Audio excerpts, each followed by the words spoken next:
kanang pulong Mesiyas, anointed Kristo, Christ, the anointed one. Nya kanang pulong Hesus, ang Ginoo nagluwas. Mo'y meaning ana. Muna, kung tawgo nato nga ang Mesiyas mao ang manluluwas, si Kristo mao'y sentro ni ana. Nya nganong wa man siya dawata sa mga Hudiyo hangtod karon, gani gipatay pagid siya sa dihang nagsigi siyag sangyaw, gilutos nya gipatay tungod kay ang ilang balaod nga gisunod o gusto nilang pamatud-an mao man ang missing link ba, di nila makonek si Jesus og si Hari David. Kay ang Mesiyas matud pas mga propeta niya, tinahod man ginas mga Hudiyo ang propeta, kaliwat man ni Hari David. Pasabot, inigkatao niya sama ni Solomon nga anak ni David, hari siya. Nigabot niya din hiba, hari anon ang iyang panimalay. Mataw siya sa palasyo nga gikan ni David. Ingon ana tingali ang ilang gihuna-huna. Pero si Jesus, unsa man, kaliwat ba siya ni Hari David o dili? Kaliwat oy. Mao bitatong didto nanganak si Maria sa Bethlehem tungod kay niadto si Jose kay kaliwat man siya ni David, unya nagpa-census, nagpalista kay panahon man to sa census. Kaliwat gid siya ni Hari David by virtue of Saint Joseph na iyang ama-ama. O di natuma na. Pero nganong wa man ni makita sa ganing mga Hudiyo hangtod karon, nganong wa man nila dawata ang maong kamatuoran tungod kay wa man gisulti sa mga propeta unsay kahimtang sa iyang pagkatao, sa iyang pag-anhis kalibutan, unsang klasiha sa hari siya. Kay ngato magong concept sa hari kana magong dato, nagpuyo og palasyo, nya gamhanan kaayo, kuan kay ba kanang dako kay authority. Paragod karon nato naman tay gitawag og political dynasty. Mao sa nay gitawag nato sila mga hari sa Malacañang, mao mo na sila hari sa Pilipinas. Hari sa Kongreso, mao mo na mga hari sa mga distrito, mga congressmen. Hari sa Senado, saan sila? Hari sa na sila Pilipinas yapon. Hari sa probinsya, mao ang gobernador. Hari sa lungsod, mayor. Hari sa syudad, mayor. Hari sa barangay kapitan. Hari sa parokya, ayay. Kaapil gid mi. Hari sa archdiocese, obispo. Hari sa Katolikong simbahan, Santo Papa. Ganahan kay ta anak mo tan-aw, nyag naa gani diha na halinya, nya nakakunik ka diha, ikaw mo'y hari. Uy, si Jesus pagkatao didto ramas pasungan sa baka. Nitubo si Jesus, panday raman, hasta iyang papa, nya iyang mama way trabaho, housewife. Wa man ka eskwela si Jesus. Ang iyasang mga barkada o iyang mga igagaw nga iyasang ikuyog-kuyog, pulos man sad mga way grado, mga mangingisda raman sad. Kinsa may mutawag niya manluluwas, makaluwas din ang kabos. Ug wa mo'y bugas kinsa inyong duolon, ang naay kwarta o way kwarta. Ingon aron na maligya tag raffle ticket, kinsa may atong duolon para mo palit og raffle ticket kanang balay nga nagyaka si yuta o katong balay nga murag kuan kayo harianon. Anto kita sa harianon. So sa ato pa ang makaluwas sa atong raffle ticket katong naay kwarta. Gilingay mong tupad. Ing nanaa kay 200. Sa Pangutan abay, nanaba kay 200 pesos. Nya maingon gani, naa, ina, manluluwas ka. Ana. Wa may klaro. Pero og ato bayag yung paladman ang atong pamalandong, ang tinuod bayag yun nga manluluwas ang kabos. Tanawa ha, kung mo clog up ang kanal, kinsay mukuha dito sa mga basura nga ni-clog up sa ilawom, ang mayor o ang mga janitor? Ang janitor. Unya kung magsalig lang kas mayor, wa gi mo so dito atong tuaway mo humol atong lapok. Di maluwas oy. Kinsay mo tukod og mga building, kanang tag-as nga building, mga nindot nga building. Ang dato o ang pobre? Ang pobre. Mo na magbuwad sa init, mo na mahapit mga hug, latay anang na ang perting kulbaa, mamintal pa anang kilid building nga nag-ana-ana na tuwa dito sa ikat 30, 40 ka story perti na nang ngiluha. Ang pari dito ipatungtunga mo ipapintala mo ingon ang pari yabag ka diha. Suguan ditong mayor, suguan ditong gobernador, suguan ditong presidente, Mr. President Marcos, ikaray pamintal diha. Ngayon itong yabag ka diha, paihaw tanoong ka. Di sa ato pa, kung ang imong kaluwasan, mao ang pagkapintal ato, ang pag-install ato mga bildo dito sa kilid sa building para munindot, ang nakapanindot kadtong mga pobre. Abisan lang gud sa inyong balay gud. Kinsa man gyud ang mo limpyo sa inyong balay. Kinsa man. Kanang pobre ninyong kauban sa balay, ang katabang. Asa man na mo ug arang-arang kapag kabutang naa kay mga sakyanan o nya manager kas bangko nya nay namatay ilaga sa inyo ni pasok dito soog nya baho kayo nya na kay duha ka bukmid or tulo ka bukmid ang mag-ika dito mo kabkab og bayo ikaw higda lang ka dito day ako ning pangitaon og asa ning kon di oy imo tong pukaon uy dong bangon di baho kay akong kwarto kuan na dito tanawa dito hay nang pasok ng ilaga di ba nya kisay nakaluwas ni musbaho.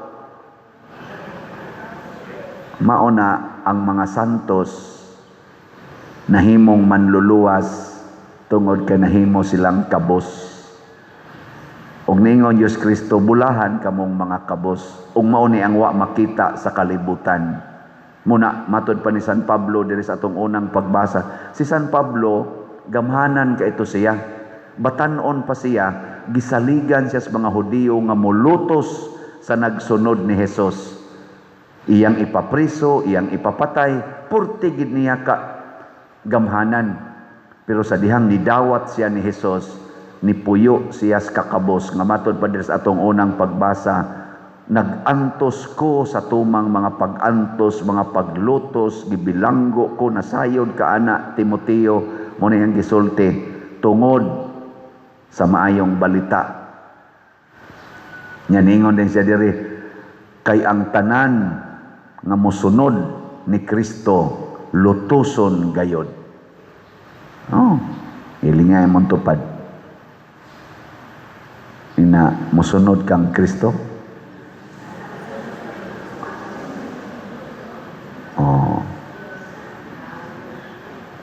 Pero ang nakanindot kung magsunod na ta ni Kristo, nya mopuyo tas kakabos, ana atay kalinaw.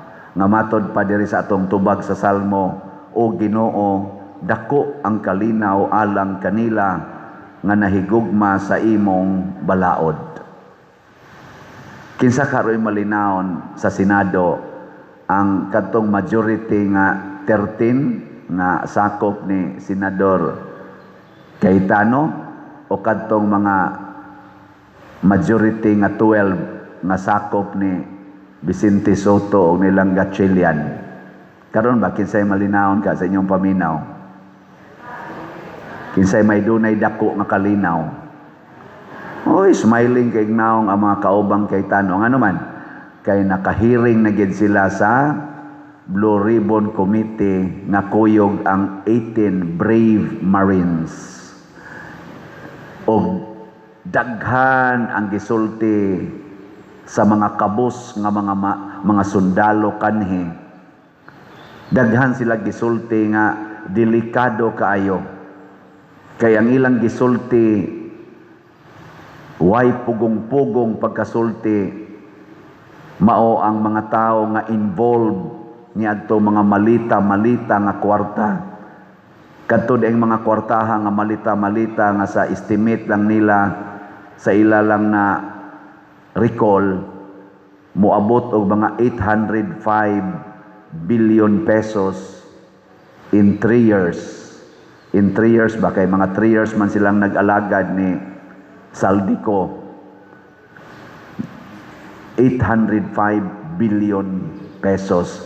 Nagikan ko no to sa lain-lain lang nga mga sources. Gikan sa flood control, gikan sa agriculture, gikan sa mga budget nga wa gidayon, samaan ng mga karsadang giayo, apil natin nga ato ang mga kaning mga classroom sa atong eskwelahan nga gi-budgetan pero wa mahimo mga ghost budget nga nanggawas nya gipangsud sa malita.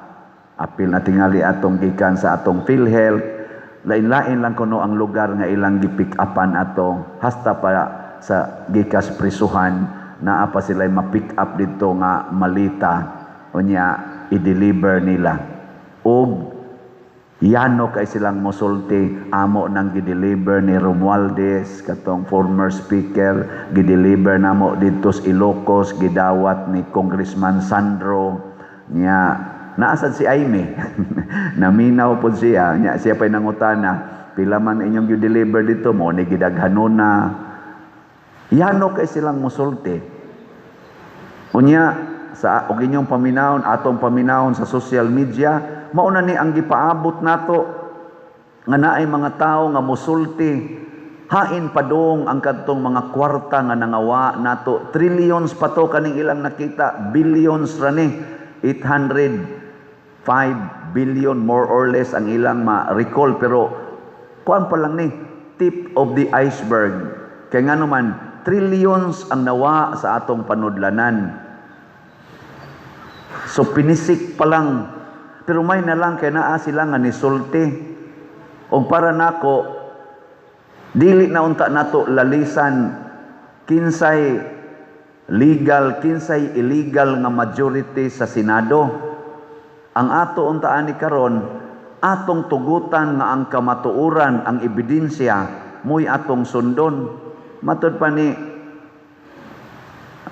Senate President Cayetano, ako mura man gyud kuno siya na overwhelmed sa gipangsultis mga Marines nga actual gyud ba nya under oath.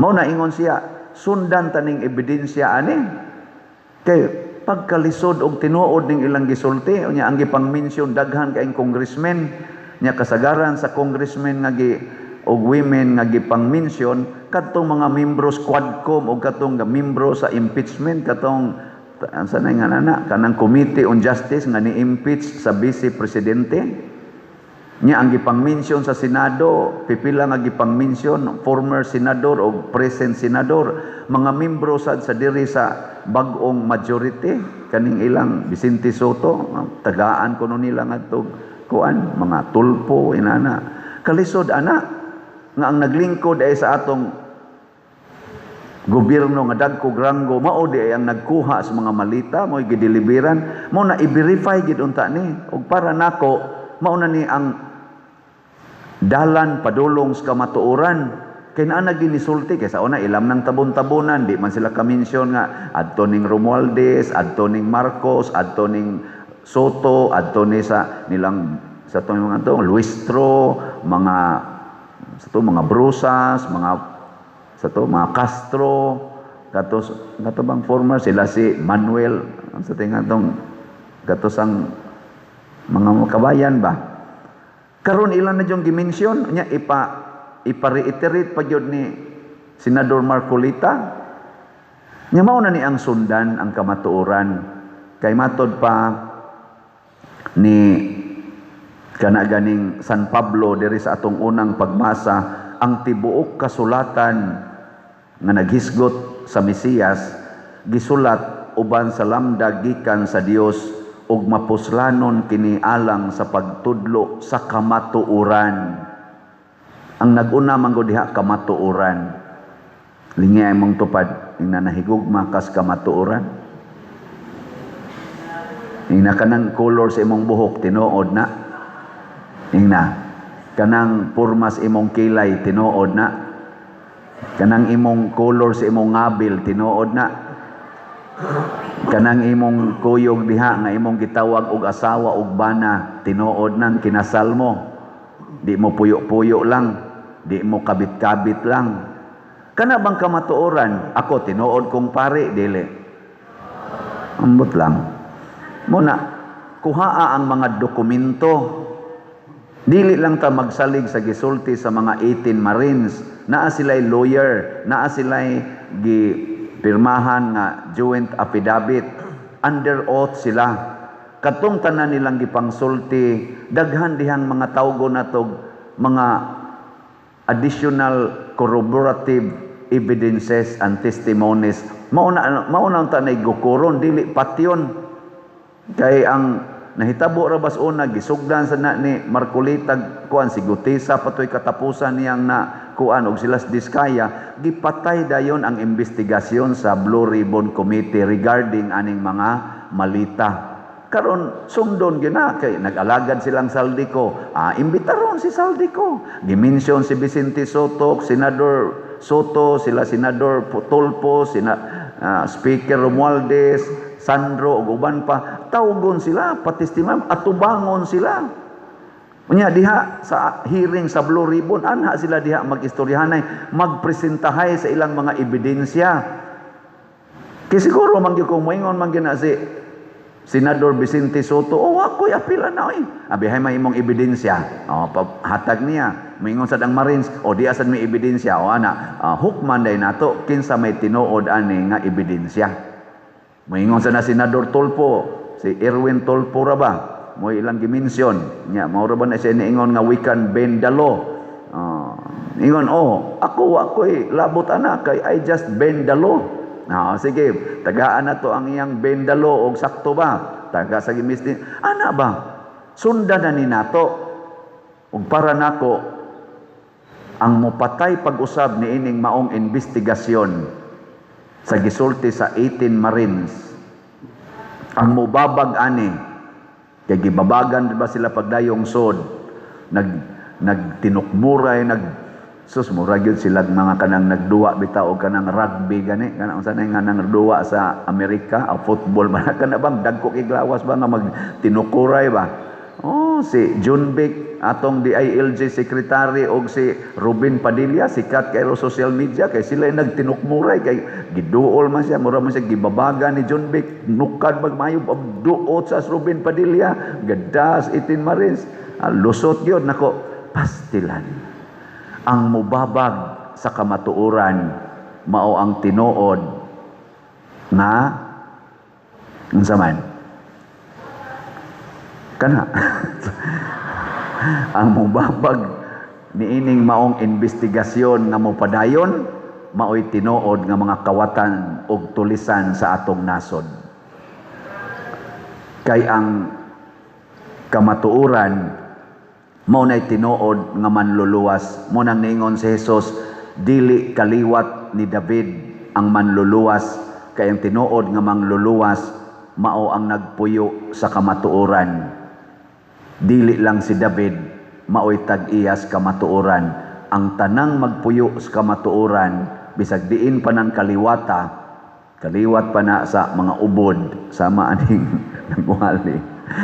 Kaliwat ba na sa mga apelyido dining sikat, mga Kinyo, kaliwat sa mga mga Castro, mga Reynes, sa pa yung mga ngilingig dining mga Kanwagas, mga Pitogo dito sa ako, mga Pitogo, mga Pipito, kana mga sikat man ang mga apelyido dinhi ani mga dapita.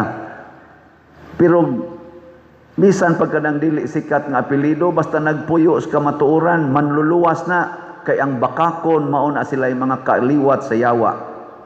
So mapuslanon alang sa pagtudlo sa kamatuoran sa pagbadlong, mubadlong ang pulong sa Ginoo. Ngilad nang mangawat mo nang niingon ang atong balaang kasulatan, ayaw pangawat. Nya sila porting kawatana. Unya sa pagsaway, musaway na siya. Ang ato rong nasod nahimo nang salawayon. Wa nay mga investors, wa na ganitay mga turista ni dive ang atong tourism.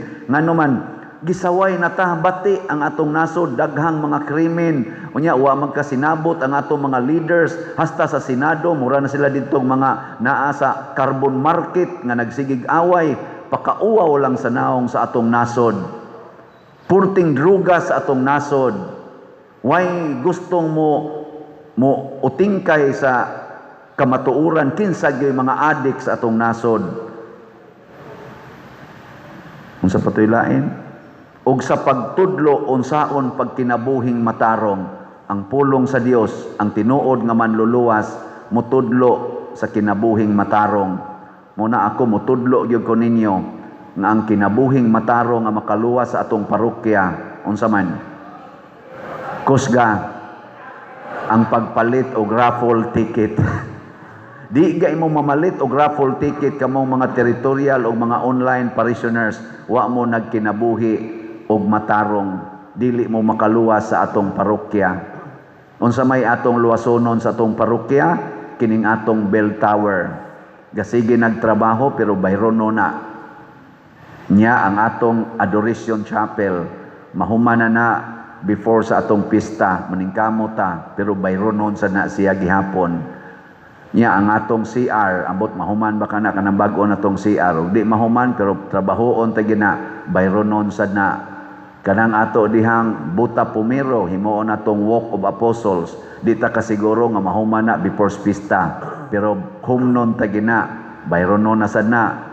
Kining ato sad nga mga lingkuranan nga nangalata na, ato sad ning ilisan. Gani di ta kahuman ani, di gitingit ta kasugod inig pista, pero humnon ta gining lingkuranan. Ganahan mo dili. Unya human ato pag ginang himuon ang atong dako kaing project sa Loyo, katong dako natong gitawag og Apostolic Activity Center sa Loyo. Di tingay na nato mahuman in 3 years from now, pero humnon ta gina. Unyag mahuman na nato, tawgo na nato kaluwasan sa atong parokya in terms of parish activities, pastoral needs. Ato na ng kaluwasan. Kinsa may muluwas ana, dili ang mga dato, kung dili ang mga taong nahigugma sa parokya. Lingi ana lang, last nga lingi sa imong tupad, ing na nahigugma ka sa atong parokya.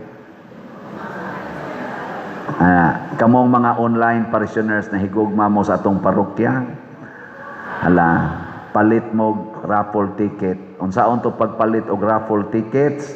Para sa mga territorial, na diha sa gawas, na diha mga lamisa ato sang opisina. Niya para sa mga online parishioners, sa atong bank accounts, GCash accounts, kwarta padala. Tanawa laning niya sa atong screen, mo'y sunda ang mga ngan dinhi, accounts, number. Nya makatabang sad mo, pinaagis pagsunod sa akong YouTube channel, kay maura ni atong channel sa social media, kaning Padre Siano Ubod, doon na ni mga 293,000 ka subscribers. Magsigi mo anig view, like, share, mga 15 to 30 minutes nga inyo ning i-open og paminawon kada adlaw, makahatag sad mo ani og influensya sa atong mga katawhan, kabahin sa ebanghelyo. Nya maka-income sa tagamay, makatabang na sad na sa atong pastoral needs din his parokya. Ako lang ning hisgutan balik-balik tungod kay asa man ta mangitag lugar diin atong palambuon ang atong kinabuhi dinhi sa simbahan. Si San Bonifacio namatay sa pagpalambo sa simbahan, isip pari, isip obispo. Magpakamatay sa data para sa kalambuan, padayon nga kalambuan sa atong simbahan.